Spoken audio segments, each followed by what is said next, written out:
السلام علیکم ورحمۃ اللہ وبرکاتہ۔ میں ہوں آپ کا دوست ضیاء اور خوش آمدید کہتا ہوں آپ کو آپ کے اپنے پسندیدہ چینل وصال یار پر۔ اللہ کا شکر کہ اللہ کی توفیق سے آقا کریم صلی اللہ تعالیٰ علیہ وآلہ وسلم کی پاک بارگاہ میں خوبصورت نذرانہ عقیدت پیش کرنے کا سلسلہ جاری و ساری ہے۔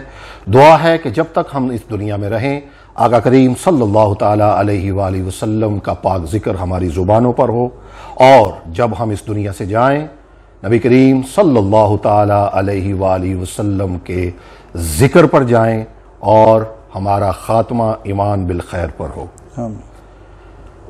وصال یار پر ایک خوبصورت سلسلہ ایک ملاقات کے نام سے آقا کریم صلی اللہ تعالیٰ علیہ وآلہ وسلم کی ثنا خوانی، آپ کے ذکر میں ساری زندگیاں گزارنا، ڈھونڈ ڈھونڈ کر کوشش کی جاتی ہے کہ ایسی شخصیات سے آپ کا بھی تعارف کروایا جائے، آپ کی بھی ملاقات کروائی جائے۔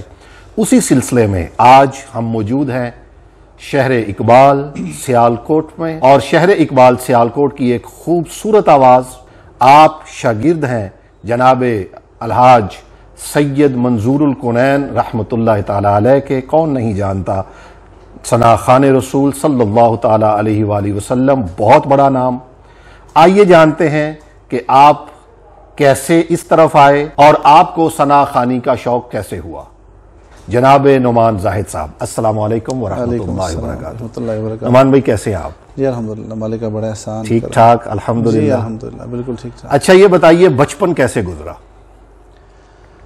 بچپن جس طرح سب کا گزرتا ہے ویسے گزرا، لیکن الحمدللہ اپنے گھر میں ہی والد گرامی وہ شروع سے چونکہ نعت کے ساتھ منسلک رہے۔ آپ کے والد گرامی کا نام؟ میرے والد گرامی زاہد کمال۔ زاہد کمال۔ اور بچپن سے ہمارے گھر میں نعت کا ماحول تھا، والد صاحب الحمدللہ بہت خوبصورت خود بھی پڑھتے تھے۔ سبحان اللہ۔ تو وہ بچپن سے ان کو سنتے آ رہے تھے، تو بس وہ آہستہ آہستہ سے وہ چیز اپنے اندر پیدا ہونا شروع ہو گئی۔ تو بچپن میں کافی رہنمائی انہوں نے بھی کرنا شروع کی، پھر اپنے ساتھ محافل میں لے جانا، وہاں جا کے سینئر نعت خان صاحبان کو سننا۔ تو بس وہاں سے یہ سلسلہ چلتا پھر اس کے بعد اسکول لیول پہ، کالجز لیول پہ، پھر اس کے بعد محافل نعت میں پروفیشنلزم میں تھوڑا سا انوالو ہوئے۔ تو اسی طرح یہ سلسلہ چلتے یہ سیالکوٹ کی حد تک سٹارٹنگ تو سیالکوٹ سے ہوئی، اس کے بعد پھر جیسے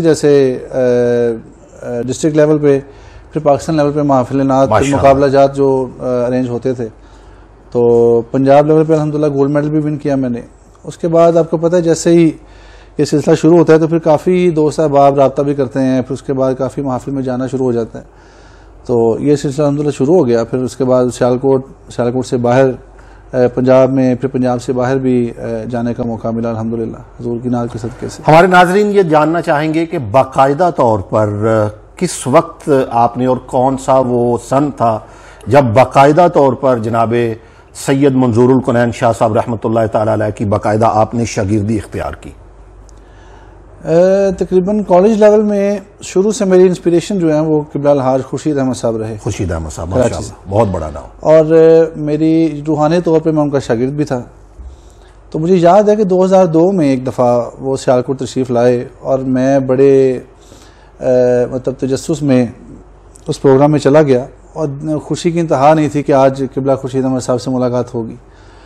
تو پوری رات ان سے ملاقات کرنے کے لیے میں اس محفل کے باہر کھڑا رہا کہ جیسے وہ یہاں سے گزریں گے تو میں ان سے ملاقات کروں گا۔ اللہ اکبر۔ تو جب رات کو ان کا پڑھنے کا ٹائم آیا تو ان کو وہ محفل میں لے کے جانے لگے، تو آگے میں کھڑا تھا، تو میں نے ان کے سامنے ہو کے تو ان سے ملاقات کی۔ لیکن بہت کم لوگ ایسے ہوتے ہیں جو آپ کو مطلب روڈ کے اوپر کھڑے ہو کے انہوں نے میرے سے جس طرح کی محبت کا اظہار کیا، جس طرح سے شفقت فرمائی، وہ آج تک بھی وہ ایسے یاد ہے جیسے وہ کل کی بات ہے۔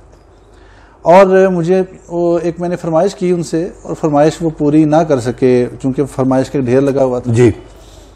تو پروگرام کے بعد نا میں نے موڈ ایسے بناتے ہوئے میں کہا حضور آپ سے میں نے عرض کی تھی ایک کلام کی، تو آپ نے پڑھا نہیں۔ مجھے کہتے ہیں اچھا، تو مجھے ایسے وہ اپنے بازو میرے شولڈر پہ رکھتے ہوئے مجھے کہتے ہیں بتاؤ کون سا کلام ہے۔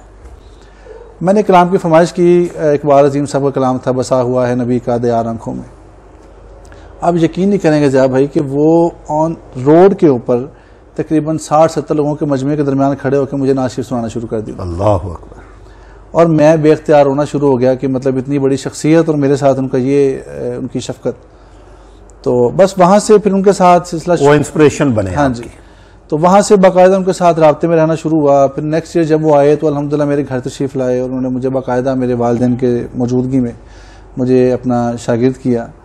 اور اس کے بعد پھر چونکہ ان کے ساتھ محفل میں آنا جانا شروع ہوا, اسی دوران میری ملاقات قبلہ جناب سید منظور الکونین شاہ صاحب سے ہوئی. تو ان دونوں ہستیاں کا ان کا جو پیار ہے وہ ایک دم سے میرے نصیب میں آیا. سبحان اللہ. ایک ہی وقت میں ان کے ساتھ بھی اور ایک ہی وقت میں قبلہ شاہ صاحب کے ساتھ بھی. تو قبلہ الحاج خورشید احمد صاحب کی وفات کے بعد پھر میرا رجحان قبلہ شاہ صاحب کے ساتھ, کیونکہ ان کا دستِ شفقت آلریڈی میرے سر پہ تھا, تو پھر وہ باقاعدہ ان کے ساتھ میرا ملاقات اور پھر ان سے باقاعدہ میں شاگرد ہوں قبلہ شاہ صاحب کا. نعت کے حوالوں سے اگر آپ دیکھیں تو آپ کس کس شاعر کو پڑھنا پسند کرتے ہیں کہ یہ شاعر جو ہیں یہ, یعنی آپ کا رجحان کس طرف ہے؟ جیسے کہ میں نے عرض کیا کہ والد صاحب بھی چونکہ نعت کے ساتھ منسلک تھے تو انہوں نے بھی شروع سے اساتذہ کے کلام کے علاوہ کسی دوسرے کلام کی چوائس نہیں کی. تو جیسے ہی قبلہ الحاج خورشید احمد صاحب کی طرف آئے, پھر اس کے بعد قبلہ منظور الکونین شاہ صاحب کی طرف آئے, تو وہاں آپ کو پتہ ہے کہ کلام کا معیار, کلام کا, میں اسی لیے میں نے یہ سوال اس کے اوپر بالکل کمپرومائز نہیں ہوتا تھا. جی جی. تو خاص طور پہ جب شاہ صاحب کے ساتھ منسلک ہوئے تو وہاں اس چیز کو جو ہے نا اپنے اندر ایک چیز بیٹھ گئی کہ نہیں, پڑھنا ہے تو اساتذہ کا کلام ہی پڑھنا ہے اور معیاری کلام, اس کے علاوہ کمپرومائز نہیں. تو اگر شاہ صاحب سے پہلے کبھی کو تھوڑا بہت کوئی کلام میں کو کمپرومائز ہوا بھی ہوگا, میں کچھ کہہ نہیں سکتا, لیکن اس کے بعد کبھی نہیں ہوا. تو اس میں زیادہ تر قبلہ حفیظ طائب صاحب رحمۃ اللہ علیہ, حافظ مظہر رحمۃ اللہ علیہ, ان کے ساتھ ایک میرا یوں سمجھ لیں کہ ایک روح کا رشتہ ہے ان کے کلام کے ساتھ. میں ذاتی طور پہ بہت پسند کرتا ہوں ان کا کلام. اس کے بعد قبلہ پیر نصیر الدین نصیر رحمۃ اللہ علیہ, اللہ اکبر, اور مظفر وارثی صاحب. اسی طرح ہمارے سیالکوٹ میں میرے بڑے پیارے بھائی حسن المصطفیٰ صاحب بہت اچھا لکھتے ہیں ماشاءاللہ. تو یہ سارا سلسلہ بھی ساتھ ساتھ اسی طرح.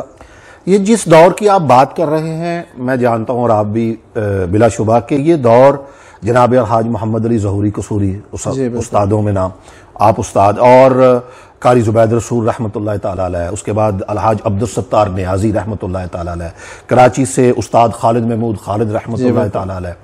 تو اس دور میں آپ کا بچپن گزر رہا ہے, اور ظاہری بات ہے سیالکوٹ اس معاملے میں بہت ہی کہہ لیں کہ رچ رہا ہے کہ سیالکوٹ کو ہمیشہ ہی ہم نے محافل میں بچپن میں شرکت کیا ہے. تو یہ الحاج یوسف میمن رحمۃ اللہ تعالیٰ علیہ, یہ سارے اساتذہ آیا کرتے, جناب اختر شکرگڑی, اور اس وقت کی جو محافل ہوا کرتی تھی, جو سیالکوٹ کے لوگ ہیں وہ جانتے ہیں کہ پورا نگر میں محفل ہوتی تھی, گلی نمبر 1 میں نرالا سویٹ ہاؤس کی وہ محفل ہوا کرتی تھی یادگار. آپ کیا سمجھتے ہیں کہ یہ دور جو اچانک اس نے جو ٹرن ہوا ہے, یہ چینج ہوا ہے, لیکن میں نے دیکھا کہ آپ نے اس تبدیلی کو نہیں اپنایا, اس کی کیا وجہ ہے کہ آپ اسی دور میں رہے؟ ابھی آپ نے جیسے ذکر کیا ہے کہ پورا نگر ایک محفل ہوا کرتی تھی ہمارے سیالکوٹ میں, اور یقیناً پورے سیالکوٹ کی جو آڈینس ہے اس کو انتظار ہوتا تھا. جی بالکل, پورا سال انتظار. پورا پاکستان سے نامور ثنا خان وہاں تشریف لاتے تھے. پاکستان کراتو نعت کونسل تھی, پاکستان کراتو کونسل کے نام سے, اور شاہ صاحب اس کے بانی بھی تھے.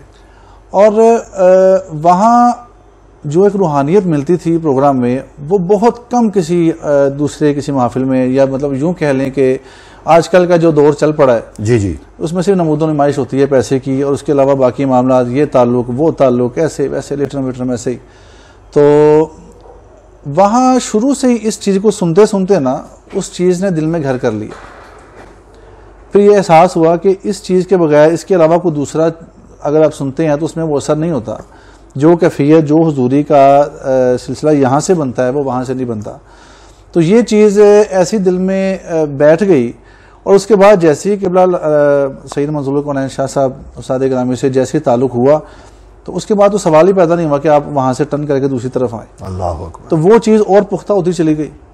تو یہ الحمدللہ یہ اس کا باعث ہے کہ دوبارہ اس طرف جانا ذہن میں آئے نہیں. میری دعا ہے کہ اللہ تبارک و تعالیٰ آپ کو ہمیشہ اسی انداز پر رکھے, کیونکہ زمانے نے جس طرح, میں کہتا ہوں یہ گراوٹ کا شکار ہے بیسیکلی, کیونکہ وہ لوگ بھی چلے گئے, اور جب وہ لوگ چلے گئے تو اس طرح کا پڑھنا بہت کم رہ گیا کہ جو لوگ کتابیں ساری رات جو ہے. الحاج اختر قریشی صاحب کے ساتھ ایک دن میں بیٹھا تھا تو یقین کرے دبئی میں 3-4 محافل تھی, تو میں نے دیکھا کہ وہ محافل سے واپسی پر میرے پاس تھے, تو میں نے دیکھا کہ وہ ساری رات نئی کتابیں دیکھ رہے ہیں, نئے کلام کے. یار کل جو محفل ہے, تو میں نے کہا حضرت جی آپ کی زندگی گزر گئی, تو کہتے ہیں نہیں, میں اگر یہ کتاب سے رشتہ ختم کر دوں گا تو پھر تو وہ کیا کہتے ہیں. تو یہ میری دعا ہے کہ اللہ تبارک و تعالیٰ آپ کو اسی انداز میں رکھے. آمین. کعبہ شریف پر جب پہلی نظر پڑی تو کیا کیفیات تھی؟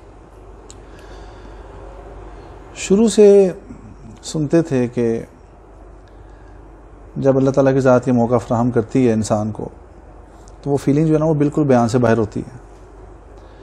اور اس وقت یہ بھی سنتے ہیں کہ آپ پہلی نظر جب کعبہ شریف پہ پڑتی ہے تو آپ جو دلی تمنا ہے, جو دعا آپ مانگے تو وہ قبول ہوتی ہے. لیکن ایک تو یہ کہ وہاں جانے کا کبھی وہم و گمان میں نہیں تھا, کبھی اس طرح سوچا نہیں تھا, خواہش یقیناً تھی. تو مجھے آج بھی یاد ہے کہ وہاں جانا بھی حضور کی نعت کے صدقے سے ہی ہوا. ایک نجی محفل میں بیٹھے ہوئے ایک دوست نے وہاں ایک نعت شریف پڑھتے ہوئے ایک ماحول ایسا بن گیا, تو مجھے کہنے لگے کہ نعمان بھائی آپ نے آج مطلب سرور آ گیا اس پروگرام کا, کیفیات اس طرح سے بنی ہیں کہ میں بیان نہیں کر سکتا. تو میری خواہش ہے کہ آپ میرے ساتھ کعبۃ اللہ کی زیارت کو چلیں. تو پہلے تو مجھے یقین نہیں آیا اس بات پہ, بہت دیر اس بات کو لے کے میں روتا رہا. مجھے دلاسا دیا کہ نہیں, میں بالکل حقیقت بیان کر رہا ہوں, ہم لوگ 12 ربیع الاول شریف میں یہاں سے نکلیں گے, ٹھیک ہے. اب وہاں جب پہنچے تو میرے کچھ دوست ہمارے ساتھ تھے, ہمارا ایک پورا قافلہ 6-7 دوستوں کا اکٹھے گیا. تو مجھے ابھی بھی یاد ہے کہ دوستوں نے کہا بھائی وہاں جا کے نا تو آپ نے نظریں نیچی رکھنی ہے. اللہ اکبر. تو جب ہم کہیں گے, ہم تو پہلے آئے ہوئے ہیں, لیکن جب آپ کو کہیں گے تو آپ نے نظریں اٹھا لینی ہیں. لیکن وہ جو نظریں نیچے رکھ کے تو کعبہ شریف تک پہنچتے ہیں, حرم میں پہنچنے تک کا جو سفر تھا, میں آج تک اس کیفیت کو بھولا نہیں. دل دھڑک رہا ہے اسپیڈ سے, ہاتھ پاؤں کانپ رہے ہیں, اور ابھی ایسا ہو رہا ہے کہ جیسے پتہ نہیں کسی عدالت میں جا کے کھڑے ہوں گے اور وہاں پہ اس طرح کا معاملہ ہوگا کہ میں نظریں نہیں ملا پاؤں گا. بے شک حاضری کا تقاضا بھی یہی الحمدللہ اس دربار کا. تو جیسے ہی وہاں پہنچے تو مجھے وہ میرے دوست کہنے لگے بھائی اب آپ بالکل سامنے ہیں, اب آپ اپنی آنکھیں جو اٹھا سکتے ہیں. مجھ سے آنکھیں اٹھائی نہیں گئی, میں نے ادھر ہی کھڑے ہو کے رونا شروع کر دیا. اور مجھے نہیں یاد کہ میں نے کیا مانگا, میں نے کیا نہیں مانگا, وہ تو چیز بالکل سائڈ پہ رہ گئی. تو لیکن سب سے پہلے اللہ کی بارگاہ میں شکر ادا ضرور کیا کہ یا اللہ تعالیٰ شکر کہ مطلب یہاں آج یہ موقع میری قسمت میں تھا کہ میں یہاں حاضر ہوا. تو وہ کیفیات ایسی ہیں کہ جو انسان کی انڈیویجولی اپنے اندر ایسی ہوتی ہیں کہ جو بیان نہیں ہو سکتی. مدینہ شریف میں پہلی حاضری کا کوئی ایسا کوئی کیفیات کیا تھی جب سب سے پہلے؟ مدینہ شریف میں چلیں, مدینہ شریف کے حوالے سے میرے ذہن میں جو پہلا نام آیا وہ ذوالفقار حسینی بھائی. اللہ اکبر. وہ اس طرح سے کہ جیسے ہی ہم لوگ مدینہ شریف کی سرحد میں داخل ہونے لگے تو ہمارے دوست نے وہاں ایک ٹیپ ریکارڈر بس میں تھا, اس میں ان کا پڑا ہوا سلام لگا دیا. اچھا. یا شفیع الورا سلام علیکم. وہ جیسے سلام شروع ہوا تو ہم 6-7 دوست زاروں قطار رونا شروع ہو گئے. جب تک ہم وہاں بس ہماری پہنچی نہیں, ہمیں نہیں پتا ہم کدھر آئے. صرف اور صرف یہ سوچ رہے ہیں کہ ہم اس قابل تھے کہ یہاں آ سکیں. ادھر جیسے ہی پہنچے تو کچھ دیر کے لیے یہ سوچیں کہ پاؤں نیچے رکھیں اللہ یا نہ رکھیں, اللہ اکبر, یہ جوتا اتاروں کہ پہنے رکھوں. ایسے اپنے ایسے جیسے حواس قائم نہیں ہیں ہمارے, بالکل اپنی قسمت پہ اعتبار نہیں آ رہا کہ ہم حضور کے شہر میں کھڑے ہیں. زہری صاحب فرماتے ہیں نا, اوتھے جانا کھیڑ مقدرہ دی, اے تن دولت دی کھیڑ نہیں, کئی دولتاں والے رہ جاندے, مسکین نظارے لیندے. اللہ اکبر, اللہ اکبر. تو جیسے ہم پہنچے تو جلدی سے ہم لوگ چینج کیا کہ نماز مغرب کا وقت قریب آ گیا. ہم پہنچے, مجھے آج بھی یاد ہے کہ میں جیسے ہی مسجد نبوی شریف میں انٹر ہوا تو میں نے سب سے پہلے وہ وہاں کی دہلیز کو چوما. چومنے کے بعد نا نماز کھڑی ہو گئی تھی, تو ہم نے چونکہ اس وقت آئیڈیا نہیں تھا, تو وہاں آپ کو پتا ہے کہ ایک نشان لگا ہوتا ہے کہ امام کی یہ جگہ ہے اور آپ نے اس سے پیچھے نماز ادا کرنی ہے جماعت کے ساتھ. تو ہم لوگ ایسا ایکسائٹڈ تھے, جیسی پہلی نظر سرکار کے روزہ مبارک پہ پڑی ہماری حالت اور ہو گئی. ہم جہاں تھے اسی حالت میں کھڑے ہو گئے تو نماز مغرب ادا کرنا شروع ہو گئے. وہ سجدہ مجھے آج تک بھولا نہیں. اللہ حضور کے در پہ کھڑے ہو کے وہ سجدہ اتنا لمبا ہوا, اور میں زاروں قطار رونا اس لیے بار بار کر رہا ہوں کہ وہ اپنی کیفیات کے اس سے بہتر چیز بیان کی نہیں جا سکتی. آنسوؤں سے بڑھ کر وہاں پیش کرنے کے لیے کچھ ہوتا ہی نہیں ہے ایک فقیر کے تو پاس. میرے ایک دوست ہیں، ان کا ایک شعر بھی مجھے یاد آ رہا ہے کہ میں سوچتا ہوں کیا انہیں بھیجوں جو خاص ہو، میں سوچتا ہوں کیا انہیں بھیجوں جو خاص ہو، پھر اشک بھیج دیتا ہوں اپنے حساب سے. اللہ بے شک. تو ہمارے پاس تو یہ اشک ہی ہیں، اشک ندامت ہیں جو حضور کی بارگاہ میں بھیجتے ہیں، اور اسی کے صدقے ہمارے پہ کرم ہوتا ہے. اس میں زوری صاحب بھی فرماتے ہیں نا کہ ارزاں کئی لے کے سونے دے درتے گیا، بھول گئیاں ساریاں یاد کچھ نہ رہا، تک کے روندا رہا رو کے تکدا رہا، میری چپ اوتھے میری زباں بن گئی. اللہ. دعا پر کتنا یقین ہے آپ کا؟ دعا کیا کر سکتی ہے؟ دعا تقدیر بدل دیتی ہے. تقدیر بدل دیتی ہے. بالکل. دعا ہونی لیکن چاہیے. اس میں دعا ہونی چاہیے، اس میں آپ کا جو آپ کی کیفیات ہیں، اور اگر اس میں ماں باپ کی دعائیں شامل ہوں تو اس کی پاور ڈبل ہو جاتی ہے. اللہ اکبر. بے شک. نگاہ مرد مومن سے بدل جاتی ہیں تقدیریں، اس پر کتنا یقین ہے آپ کو؟ اس پہ میرا ایمان ہے. ایمان اور بڑا پختہ ایمان ہے اس پہ کہ آپ کہ ولی کامل کی نگاہ سے جو اس میں شرط یہ ہے ہو ولی کامل. اللہ. ٹھیک ہے. اور میں اس میں مطلب وہ بحث لمبی ہو جائے گی کہ آج کل کے معاملات کو نہیں لینا چاہتا، لیکن اس میں الحمدللہ جو واصلان حق مجھے یاد ہے بڑی اچھی طرح کہ 2 دفعہ خواب میں نے حضرت بہاؤالدین ذکری رحمۃ اللہ علیہ آپ کے مزار کی زیارت کی، ملتانی. میں 2 دفعہ ان کے مزار پہ حاضر ہوا. اللہ اکبر. اور میرے اندر یہ تشنگی چلتی رہی کہ نہیں یار، میں نے کبھی موقع ملے گا تو میں پہنچوں گا ایک دفعہ وہاں پہ. مجھے ایسا لگے کہ جیسے میرا ان کے ساتھ روحانی رشتہ قائم ہو چکا ہے. تو بڑا بے چین میں نے اپنی مسی سے بات کی کہ مجھے ایسے لگتا ہے کہ مجھے جانا چاہیے. اس نے کہا آپ دیکھ لیں جیسے آپ کو بہتر لگتا ہے. کچھ دیر گزری، شاید وہ وقت نہیں تھا، پھر کچھ وقت گزرا تو میں یہاں سے اپنی فیملی کے ساتھ ملتان چلا گیا شدید سردی میں. اور وہاں پہنچنے کے بعد جیسے ہی میں ان کے مزار پہ میں نے حاضری دی تو مجھے ایسے لگا جیسے میں ان کے انتظار میں تھا، وہ میرے انتظار میں.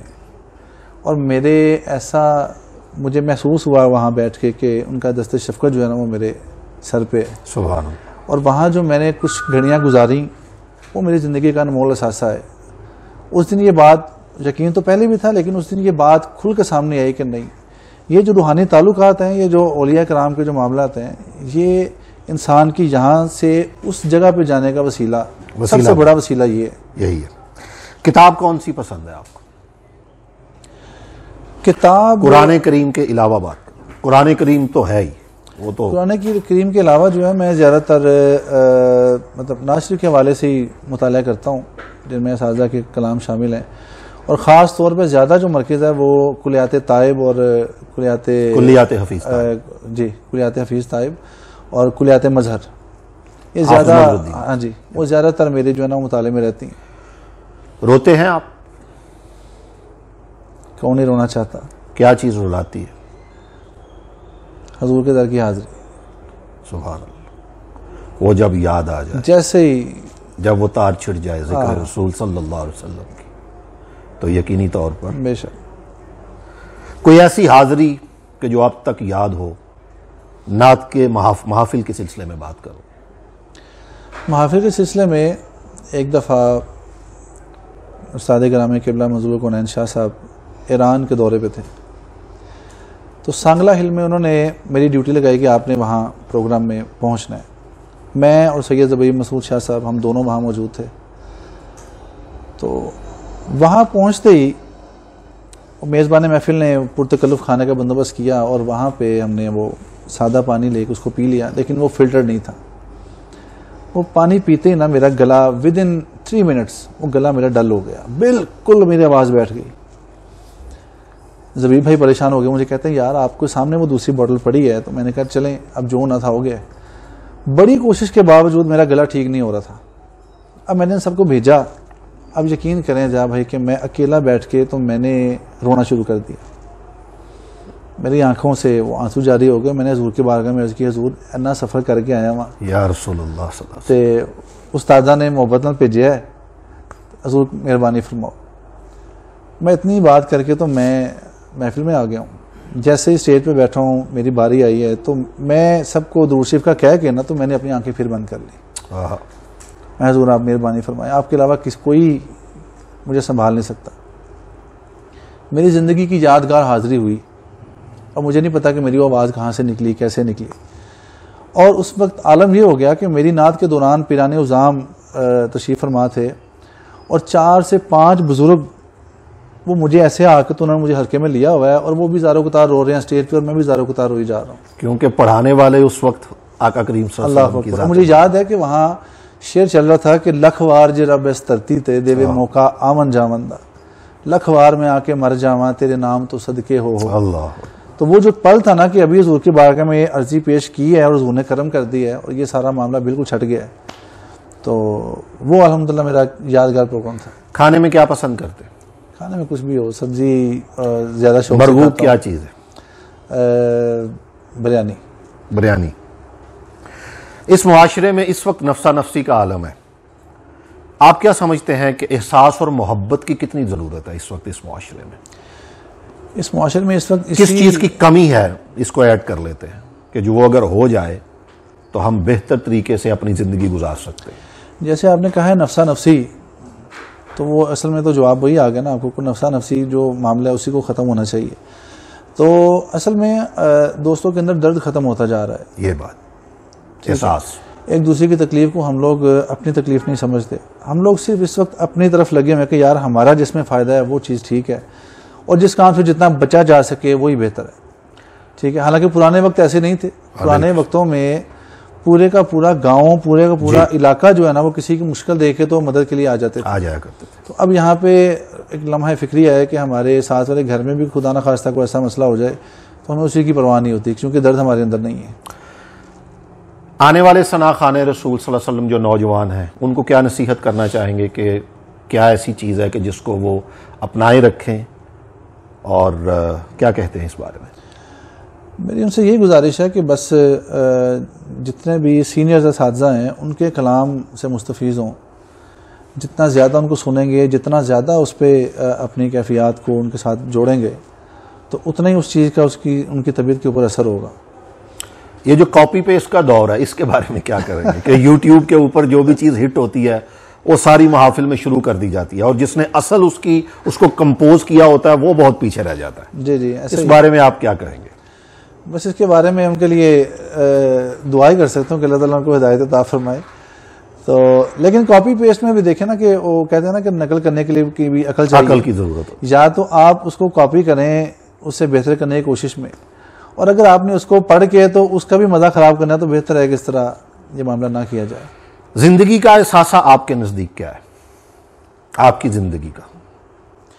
میرے نزدیک زندگی کا احساسہ ہے ماں باپ کا ساتھ, ان کی شفقت, دعائیں, ان کی دعائیں ہر وقت, کیونکہ وہ پال لگانے میں سب سے پہلا کردار وہ ادا کرتی ہیں, باقی سارے معاملات اس کے بعد. ہاں جی, سبحان اللہ. وصال یار کے بارے میں کیا کہیں گے؟ وصال یار ایک تو میرا پسندیدہ چینل ہے اس حوالے سے کہ جس طرح آپ شروع سے لے کے اب تک ہماری روایتی نعت کی بات چل رہی ہے تو روایتی نعت کو اور اساتذہ کو لے کے ان کی ساری چیزوں کو آپ لے کے چل رہے ہیں الحمدللہ. اور بہت سے دوست اس سے مطلب افادہ حاصل کرتے ہیں اور پرانی چیزیں جب سامنے آتی ہیں تو وہ ایک عجیب سی کیفیات انسان میں شروع ہو جاتی ہیں. تو اللہ تعالیٰ کی ذات آپ کو برکتیں عطا فرمائے. بہت خوبصورت یہ کوشش ہے آپ کی اور اپنی بارگاہ میں قبول فرمائے آپ کی تمام کوششیں. بہت شکریہ نعمان بھائی, بہت اچھا لگا آپ سے ملاقات کر کے, اور یقینی طور پر ہمارے ناظرین کو بھی بہت اچھا لگے گا. اللہ تعالیٰ آپ کو ہمیشہ اپنی بارگاہ میں رحمت کے سائے میں رکھے. آقا کریم صلی اللہ تعالیٰ علیہ وآلہ وسلم کی ثنا خوانی آخری دم تک رہے اور اسی طرح با ادب ثنا خوانی آپ کرتے رہے. بہت شکریہ. بہت شکریہ دوستو. کیسا لگا آج آپ کو جناب نعمان زاہد صاحب سے ملاقات کر کے؟ آخر میں صرف ایک بات کرتا چلوں گا کہ ہمیشہ یاد رکھیں کہ صحبت کا اثر آدمی کو کہاں سے کہاں تک پہنچا دیتا ہے. ہمارے ایک بزرگ تھے جناب حکیم عبدالحی صاحب، سیالکوٹ کے لوگ انہیں جانتے ہیں. ان کی بارگاہ میں جب بھی کوئی آتا تھا اور اکثر جب وہ چپ کر کے بیٹھ جاتا تھا تو آپ فرمایا کرتے تھے، صوفی جی کچھ بولو تاکہ تہاڈی نسل دا پتہ چلے. بات کرنے سے نسلوں کا پتہ چلتا ہے، اور بات اگر آقا کریم صلی اللہ تعالی علیہ وآلہ وسلم کے ذکر کی ہو اور حضور کے ذکر کو دوستو اوڑھنا بچھونا فقیری طور پر بنا لیا جائے تو یقین کریں زندگی کے باقی سارے جتنے معاملات ہیں وہ تو چٹکیوں میں حل ہو جاتے ہیں. اس کے لیے تو میں کہتا ہوں فرشتوں کی ڈیوٹیاں لگا دی جاتی ہیں آپ کے پیچھے کہ وہ آپ کے کام کرتے جائیں. آقا کریم صلی اللہ تعالیٰ علیہ وآلہ وسلم کے ذکر کو پروموٹ کریں، حضور کے ذکر میں رہیں، باوضو رہیں، ہر وقت حضور کا ذکر کرتے رہیں. کچھ بھی نہیں آتا تو درود پڑھتے رہیں، سلام پڑھتے رہیں. ہو نہیں سکتا کہ آپ سلام بھیجیں اور آقا کریم صلی اللہ تعالیٰ علیہ وآلہ وسلم اس کا جواب نہ دیں. اپنے دوست اپنے فقیر ضیاء کو اجازت دیجئے. چینل کو سبسکرائب کرنا نہ بھولیے گا، بیل آئیکن کا بٹن ضرور دبا دیجئے تاکہ آپ کو ہماری نئی آنے والی ویڈیو کے نوٹیفیکیشنز ہر وقت ملتے رہیں، بر وقت ملتے رہیں. اپنے دوست اپنے فقیر ضیاء کو اجازت دیجئے. ملتے ہیں ایک اور خوبصورت شخصیت کے ساتھ، ایک اور خوبصورت پروگرام کے ساتھ. تب تک اللہ حافظ.